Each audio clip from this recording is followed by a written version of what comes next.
Hello friends, आज मैं आपके साथ शेयर करने वाली हूँ कि हम सभी लोग चाहते हैं कि हमारा घर दिवाली की तरह सुंदर और साफ़ और खूबसूरत हर टाइम लगता रहे।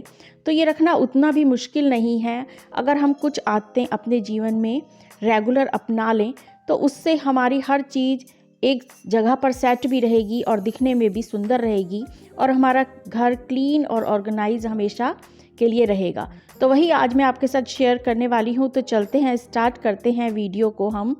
तो यहाँ पर जब हम देखते हैं कि बच्चे कुछ भी खाते हैं या हम भी कुछ खाते हैं तो कुछ इस तरीके से कुशन भी ये सब चीज़ें बच्चे या हस्बैंड या घर का कोई भी मेंबर उसको उलट पलट कर देता है।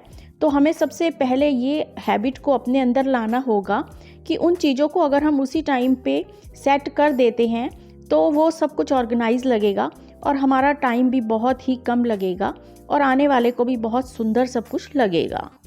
और इसके साथ साथ ही हम सभी को जैसे प्लांट्स बहुत पसंद होते हैं, तो कुछ इंडोर प्लांट्स रखते हैं, कुछ आउटडोर प्लांट्स रखते हैं, तो उनकी भी हमें रेगुलर देखभाल करनी चाहिए।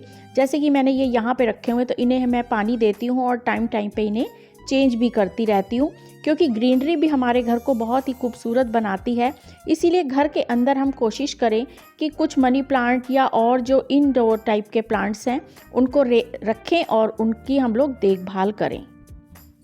इसके साथ ही हम लोग जैसे लेडीज़ हैं तो हमारा सबसे फर्स्ट काम ये होना चाहिए कि मॉर्निंग में उठते ही हमें अपना बेड क्लीन कर लेना चाहिए, क्योंकि बेड ही वो चीज़ है जिसको आप एकदम से क्लीन करके बना के रखेंगे तो आपको फील होता रहेगा कि आपका काफ़ी काम निपट चुका है। और यही हैबिट हमें बच्चों में लानी है, अगर वो मान सकते हैं तो। और बेड पे जितना भी सामान होता है उन्हें अपनी जगह पे हम सेट करें और तभी हमारे को लगेगा कि हमारा काफ़ी काम कंप्लीट हो चुका है और हमारा घर भी सुंदर लगेगा। इसके साथ साथ ही हमारे घरों में बहुत सारे चार्जर होते हैं, ईयरफोन वगैरह होते हैं, हेडफोन होते हैं, तो हमें कोशिश करनी चाहिए कि हमें एक ऑर्गेनाइज़र बना लेना चाहिए और उसमें ही वो सब चीज़ें हमें समेट कर रखनी चाहिए। और जो बच्चों का स्टडी टेबल वगैरह भी होता है उसमें से भी ये देखिए कितना सामान बच्चों का जो फैला हुआ होता है उन्हें हमें समेट के एक ऑर्गेनाइज़र में ही रखना चाहिए। मैंने तो बहुत तरीके के ऑर्गेनाइज़र घर के ही DIY से बनाए हुए हैं, छोटे बड़े लंबे ऊंचे, और उनमें ये सब चीज़ें मैं समेट के रखती हूँ, जिससे कि स्टडी टेबल काफ़ी क्लीन भी रहता है और बच्चों का माइंड भी सेट होता है। और बच्चे भी कभी कभी ये अपने आप अपनी चीज़ें रख लेते हैं उन्हीं ऑर्गेनाइज़र में, तो ये काम बहुत उनके लिए ईजी हो जाता है और पढ़ने में फिर उनका भटकाव नहीं होता। और एक ही जगह पर ये सब चीज़ें रखने से आपको घर के किसी भी मेंबर्स को बताने की ज़रूरत नहीं होती या किसी भी चीज़ को ढूंढने की ज़रूरत नहीं होती, और ये सब चीज़ें आपको ईज़िली और दूसरे लोगों को मिल जाती हैं। और घर को क्लीन और ऑर्गेनाइज बनाने का सबसे बड़ा टास्क होता है कपड़े। हर घर में मेरे ख्याल से रूम में कोई ना कोई ऐसी जगह होती है जहाँ हर कोई अपने टॉवल, कपड़े और बैग वगैरह रख के चलता बनता है। और वो जो चेयर होती है वो बैठने के काम नहीं आती, बल्कि देखिए इस तरीके से कपड़े उस पर भरे हुए होते हैं। तो अब हमें क्या करना होता है कि इन सब कपड़ों को, ये कई तो बार धुले हुए होते हैं, कई बार एक बार यूज़ किए हुए होते हैं, लेकिन घर वाले सारे जने पहन के इनको और यहीं पे टाल के चलते बनते हैं। तो सबसे बड़ी बात है कि इस वाली चेयर को हम खाली करें, क्योंकि ये बैठने के काम आती है, तो इसे बैठने के लिए ही यूज़ करें। और इस चेयर पे दोबारा कपड़े ना आए तो इसके लिए हमें क्या करना होगा कि जो हमारे रूम के डोर हैं उनके पीछे हम कुछ हुक्स या कील वगैरह लगा दें, जिसके ऊपर हमारे कपड़े बहुत अच्छे ढंग से हैंग करे हुए होने चाहिए। और रूम को क्लीन और ऑर्गेनाइज करने का और भी तरीका है कि इस रूम में, जिस रूम में जो जो सामान जहाँ का होता है उसे हम वहीं टांग दें। तो देखिए डोर में कुछ इस तरीके की कील कम या ज़्यादा हम लगवा सकते हैं और उसमें हम इस तरीके से हैंग करके कपड़े रख सकते हैं। एक तो कपड़े बहुत आसानी से मिल जाएंगे, दूसरा वो हमारे यूज़ बहुत जल्दी आ जाएंगे, तीसरा हमें उनको ज़्यादा प्रेस करने की ज़रूरत नहीं पड़ेगी, और चौथा हमारी जगह भी वो घेरेंगे नहीं और घर को खूबसूरती मिल जाएगी। तो फ्रेंड्स, जब कभी हमारे घर में कोई गेस्ट आ जाता है या हम लोग ही चाय पीते हैं या खाना खाते हैं तो हमारे सेंटर टेबल की कुछ ये कंडीशन हो जाती है और सोफ़ा सेट की भी ये हालत हो जाती है। तो अगर हम इसे इसी तरीके से फैले देना रखेंगे तो हमारा घर बहुत ही गंदा लगेगा और देखने वाले को भी बहुत बुरा लगेगा और हमें भी अच्छा फील नहीं लगेगा। तो इसके लिए हमें क्या हैबिट अपनानी पड़ेगी कि जिस टाइम भी ये हमारे घर के बच्चे या हस्बैंड या गेस्ट के कारण हमारे घर की ऐसी हालत हो, हमें उसी टाइम उनके जाते ही अपनी टेबल का, अपने सामान को, जूठे बर्तनों को उठाकर किचन में रख लेना चाहिए और उसके बाद हमें घर की सफाई का ध्यान देना चाहिए। और अगर सेंटर टेबल को हम सुबह ही मैनेज कर देते हैं, उसको ढंग से डस्टिंग करके, उसके ऊपर जो ऑर्गेनाइज़र रखने होते हैं वो, या घर उसके ऊपर कोई डेकोरेटिव पीस रखना होता है, तो उसे हम दिन में सुबह ही उठते ही अगर हम ऐसे समेट के रख दें तो पूरा दिन हमारा बहुत अच्छे ढंग से बीत जाता है। सेंटर टेबल पे एक ऑर्गेनाइज़र आप खूबसूरत सा घर में बना के ज़रूर रखिए, क्योंकि उसके बीच आप अपने जितने भी रिमोट होते हैं, चाबियाँ होती हैं, कुछ इस तरीके की चीज़ें होती हैं, तो वो आप उनमें रख सकते हैं।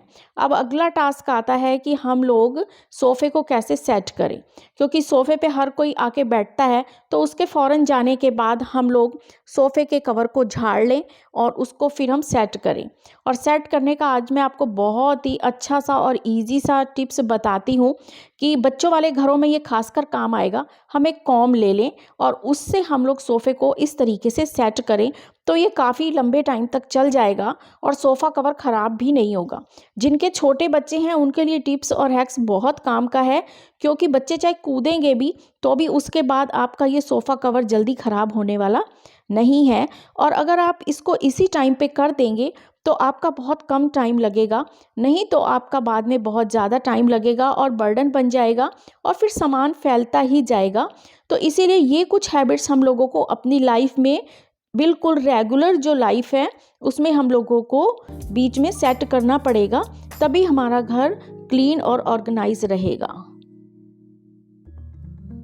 और इसके साथ साथ फ्रेंड्स, हमें DIY करके घर में बहुत ज़्यादा ज़रूरी हो जाता है कि हम कुछ ऑर्गेनाइज़र हर जगह के लिए अलग अलग बना कर रखें, तभी हमारा घर बिल्कुल सिमटा हुआ लगेगा। देखिए, मैंने इस तरीके के काफ़ी सारे ऑर्गेनाइज़र अलग अलग वैरायटी के बना के अलग अलग जगह के लिए रखे हुए हैं। देखिए, इसमें घड़ियां हैं, चश्मे हैं, कैंची हैं, चाबियां हैं, कुछ ना कुछ ऐसा है। हर टाइम हमारे बच्चों वाले घर हैं, उनमें हमें ज़रूरत पड़ती है।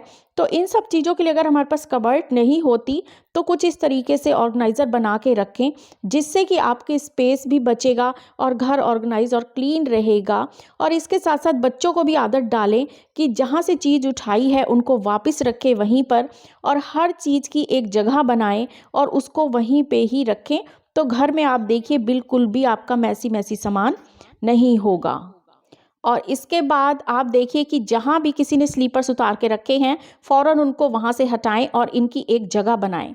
और साथ में बाथरूम के आगे पायदान रखें, जहाँ का आपका एंट्री गेट है वहाँ पर पायदान रखें। इससे घर भी खूबसूरत, ऑर्गेनाइज और साफ़ सुथरा सा लगा रहेगा।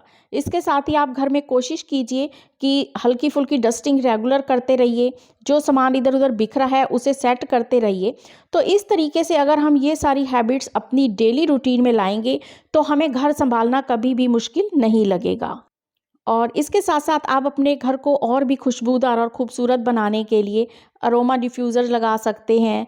कुछ और भी चीज़ें आजकल आती हैं, आप उसे यूज़ कर सकते हैं। अच्छी सी धूप या अगरबत्ती या रूम फ्रेशनर टाइप का आप छिड़क सकते हैं। इससे घर में हमेशा ताज़गी बनी रहेगी और आने वाले मेहमान को भी बहुत अच्छा लगेगा। इससे आपका घर 100% बहुत ही खुशबूदार, क्लीन और ऑर्गेनाइज रहेगा। तो बस मेरे ख्याल से ये काफ़ी टिप्स एंड ट्रिक्स अगर हम आजमाएं तो हमारी लाइफ पूरी बदल सकती है। तो बस इसी के साथ मैं करूँगी वीडियो का एंड। अगर वीडियो ज़रा भी आपको पसंद आए और हेल्पफुल रहे तो प्लीज़ एक लाइक कीजिएगा, और जो लोग मेरे चैनल पर नए आए हैं प्लीज़ सब्सक्राइब कीजिएगा। इसी के साथ मैं करती हूँ वीडियो का एंड। फिर मिलूँगी नई और इंटरेस्टिंग वीडियो के साथ। तब तक तुसी आपदा ख्याल रखिया जे, असी आपदा ख्याल रखांगे। बाकी सारिਆਂ ਦਾ ਰੱਬ ਰਾਖਾ।